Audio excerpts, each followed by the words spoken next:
1977 ஆட்சி அமைந்த உடனே அப்போ வந்து கருணாநிதிக்கு அதுக்கு பிறகு பயம் வந்துடுச்சு. ரொம்ப பயம் வந்து இனிமேல் நம்ம என்ன ஆகுமோன்ற பயம் வந்துடுச்சு.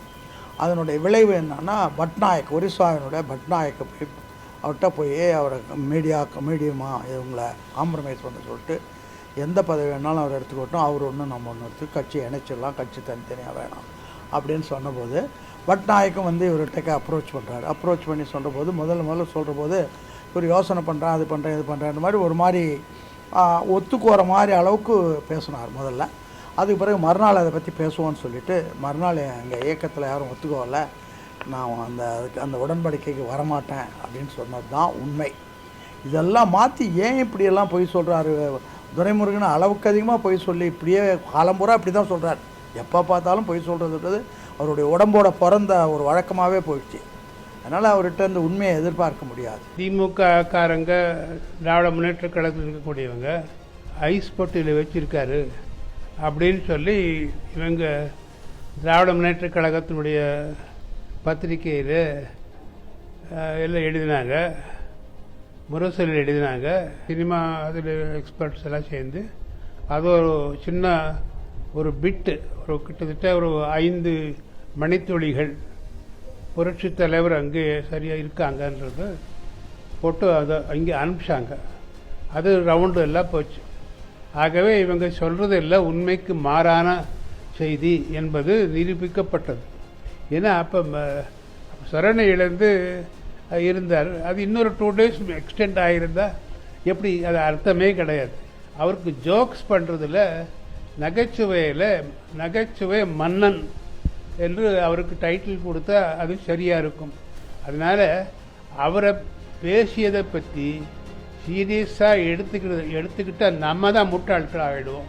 அவர் மீண்டும் திரும்பி வந்தால் ஆட்சியை நான் அவரிடம் ஒப்படைத்து விடுகிறேன், அதுவரைக்கும் எனக்கு ஆட்சியை நடத்த வாய்ப்பை தாருங்கள் என்று வெளிப்படையாகவே திமுகவினுடைய தலைவர் திரு கருணாநிதி கேட்ட சூழ்நிலையிலே இப்படிப்பட்ட முயற்சி நடந்தது என்று சகோதரர் துரைமுருகன் கூறியிருப்பது ஆச்சரியமாக இருக்கிறது, வியப்புக்கு உள்ளானதாக இருக்கிறது, முற்றிலும் உண்மைக்கு மாறானதாக இருக்கிறது.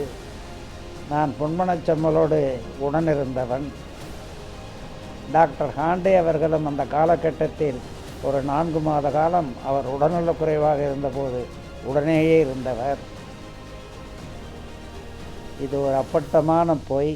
பட்நாயக் வந்து இந்திரா காங்கிரஸ், பட்நாயக்கு எனிமி அப்போ இந்திரா காங்கிரஸ், வேறு எனிமி கிடையாது. காங்கிரஸை க்ளோஸ் பண்ணணும். அந்த காங்கிரஸை க்ளோஸ் பண்ணுறதுன்னா நீங்கள் 2 ஒன்றா வந்தீங்கன்னா தமிழ்நாட்டில் காங்கிரஸே இருக்காது, புரியுதுங்களா? அந்த மாதிரி வந்து சொல்லி 2 பேர்கிட்டையும் பேசினார். 2 சைட்லேருந்தும் அதுக்கு ஒத்து வரல. இப்போ பேசுறது உண்மை, அது வேறு விஷயம். அது எப்போ அது ஏதாவது டிஎம்கேயோட சமரசம் பேசுகிற பேச்சுக்கே இடம் இல்லை. அந்த 84 எலெக்ஷனில் 85 இது வந்தார்ல, அப்போ வந்து டிஎம்கே கம்ப்ளீட்டாக அடியோடு போயிடுச்சுல்ல. அதுக்கப்புறம் டிஎம்கேயோட மர்ஜ் பண்ணுற கொஸ்டின் இங்கே வருது. ஈக்குவலாக இருந்தால் கூட மர்ஜ் பண்ணலாம். அதனால் அந்த சப்ஜெக்டே இல்லை. அமெரிக்காவுக்கு அழைத்துண்டு கொண்டு போகும்போது எல்லாவற்றையும் நான் தான் பண்ணது. எல்லா பிளானிங் வந்து ஏரோப்ளேனில் கம்ப்ளீட்டாக உள்ள என்ன ப்ரெஷர் இருக்கணும், ஏரோப்ளேன் இங்கேருந்து போகக்கூடிய ஏரோப்ளேனை ஒரு மருத்துவமனையாக மாற்றுவதற்கு இவங்களெல்லாம் வரவழைத்து செய்தது நான். எனக்கு ஒரு சஸ்பிஷன் சரியாக இருக்கா இல்லைன்னு பார்க்குறதுக்கு இன்ஸ்பெக்ட் அது போய் பார்க்குறதுக்காக நான் போகும்போது நான் ஒண்டியாக போகலை. என்னுடைய சக அமைச்சராக இருந்த பொன்னையன் அவர்களையும் திரு பொன்னையன் அவர்களையும் அழைத்து கொண்டு போனேன். நீ வந்து நாங்கள் கவர்மெண்ட்லேருந்து பெட்ரோல் டீசல் இந்த இதெல்லாம் கொடுக்குறோம் உங்களுக்கு, ஒரு இங்கே ஒரு 10 படுக்கை வச்சு ஒரு ரவுண்டு பண்ணிவிட்டு வரணும் எனக்கு.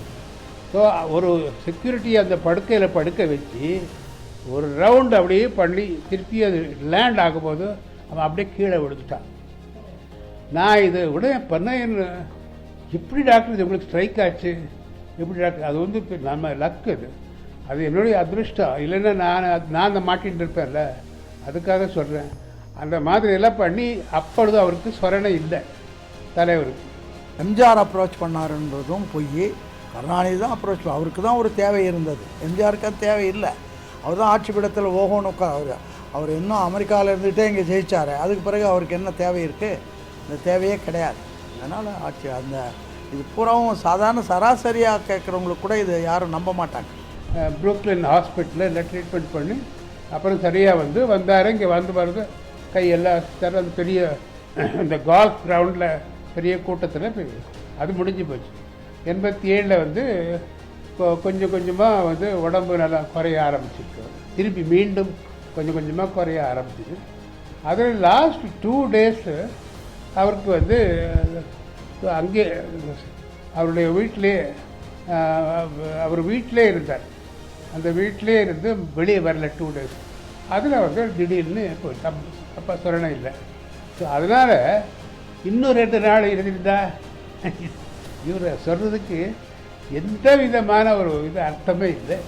திரு கருணாநிதி அவர்கள், திமுகவினுடைய தலைவர் அவர்கள் அப்படி இணைக்க வேண்டும் என்ற விருப்பத்தை உள்ளடக்கி இருந்த காரணத்தால் அமரர் சீனியர் பிஜு பட்நாயக் காலத்திலே அந்த முயற்சியை அவர்கள் மேற்கொண்டார்கள். ஆனால் அதிமுகவில் எந்த ஒரு தொண்டனும் பொன்மனச் செம்மலும் கிஞ்சித்தும் அதற்கு சம்மதிக்கவில்லை. எப்படிப்பட்ட எண்ணத்துக்கு தங்களை உள்ளாக்கவில்லை. அவர் சுடப்படாமல் இருந்திருந்தால் அரசியல் காரணமாக அவர் இரத்தக்கரை படைந்த போஸ்டை பட்டி தொட்டியெல்லாம் ஒட்டியிருக்காவிட்டால் எம்ஜிஆரினுடைய படங்கள், அந்த படங்களினுடைய கொள்கைகள் எல்லாம் திமுகவின் அண்ணாவாகிய என்னுடைய கொள்கைகளை வெளிப்படுத்தாமல் இருந்திருந்தால், ஏழைகளுக்காகவே படத்தை எடுத்தார், தாய்மார்களுக்காக எடுத்தார், மாணவர்களுக்காக எடுத்தார். அவர் நடித்த படங்கள் எல்லாம் என் கொள்கைகளை பரப்பிய காரணத்தால் ஆட்சி கட்டிலுக்கு அவருடைய பாடல்கள் மூலமாக, வசனங்கள் மூலமாக, கதை மூலமாக, எல்லாவற்றையும் மேலாக எம்ஜிஆரின் கவர்ச்சி மூலமாக மக்கள் உள்ளத்தில் உதய சூரியன் இடம்பெற்றது. ஆட்சி கட்டிலுக்கு நாம் வந்தோம் என்று அண்ணாவே சொன்னார். அப்படிப்பட்ட செல்வாக்கு மிக்க புரட்சித் தலைவர் இவரோடு இணைய வேண்டும், அவரோடு இணைய வேண்டும் என்ற சூழலே இல்லை.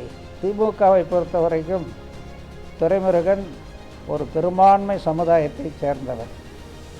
புரட்சித் தலைவரோடும் சின்ன வயதிலே பழகியவர்.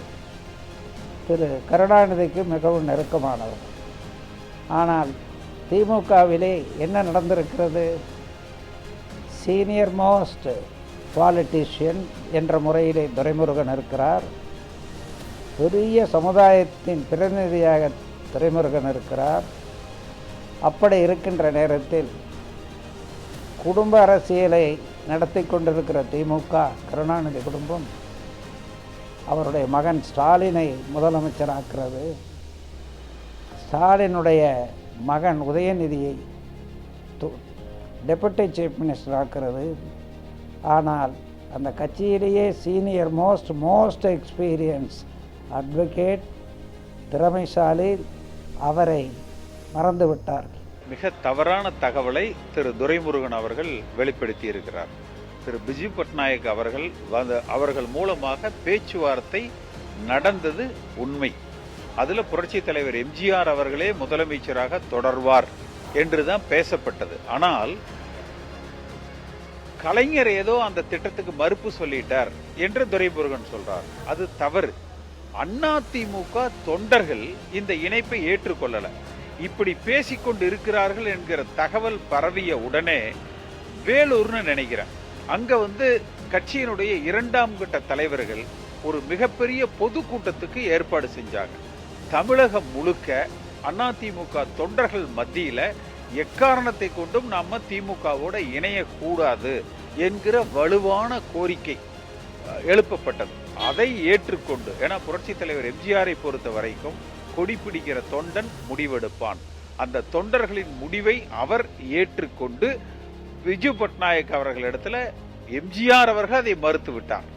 கலைஞர் மறுக்கல. அதாவது புரட்சி தலைவர் எம்ஜிஆர் அவர்கள் இன்னும் சில நாட்கள் உயிரோடு இருந்திருந்தா அதிமுக கட்சியை எங்கள்கிட்ட கொண்டாந்து ஒப்படைச்சிட்டு போயிருப்பாருன்னு துரைமுருகன் சொல்றாரு. அதாவது திமுகட்ட அவங்க கிட்ட கொண்டு போய் கொடுத்துருப்பாராம். இது என்ன, அதாவது துரைமுருகன் ஒரு 85 வயது ஆனவர், ஒரு 55 ஆண்டு காலத்துக்கு மேல சட்டமன்றத்தில் அனுபவம் உள்ளவர், அதிமுக கட்சியை பற்றி இன்னும் அவர் புரிந்து கொள்ளவில்லை என்று அவர் மீது நம்ம பரிதாபம் தான் படணும்.